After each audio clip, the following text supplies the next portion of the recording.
This post is based on week 2 of an Ignatian prayer adventure. What does it mean to find God in all things? We're all familiar with spiritual literature that speaks of finding God in nature, in art, in the birth of a child, and in many other concrete examples of creation, most of which we take for granted. The graces we pray for each day this week of our Ignatian prayer adventure emphasize a much deeper awareness of God's ongoing creation and unique call to each of us. The examine prayer, also sometimes called the awareness prayer, is one way of going deeper. The experience of the examine will be different for each of us.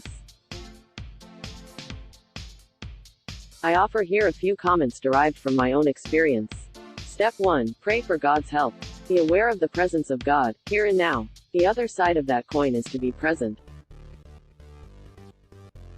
Prayer is a relationship, and your presence is just as necessary as God's. Sometimes it's really hard to let go of our pressing concerns, worries, and immediate plans. A simple breathing exercise before starting, 2 or 3 deep breaths in and out, may help. The time of day may make a difference. Choose the time when you find it less difficult to be still and open to God's presence. Step 2. What are you most thankful for today? Lift it up to God, and express your gratitude in whatever words come to mind. A review of the preceding day that focuses on many things you are grateful for may be a good idea, but be careful not to let the details distract you. Don't forget to thank God for your more permanent gifts. You know what they are. Step 3. What are the most powerful feelings you have experienced in the last day?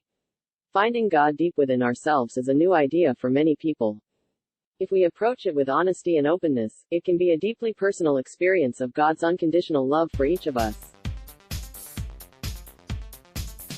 This is also the point at which any distractions experienced in the preceding steps may be examined.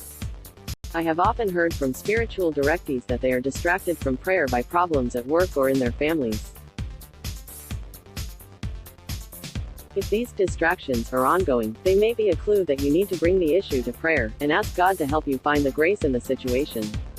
Sometimes God meets us in difficulties, in pain, or in disappointment. Step 4. Have you missed any opportunities to draw closer to God? Have you identified any feelings that are drawing you away from God? Asking forgiveness is not narrowly limited to material for sacramental confession. Step 5. What is God calling you to do now? It may be something immediate, today or tomorrow. God may be asking you to say yes to someone who has asked for your help, or to apologize to someone you may have hurt. Or the call may be life-changing. God called me to a 3-year course of preparation to become a spiritual director. In my mid-70s, look forward to the future with hope. Let's block ads.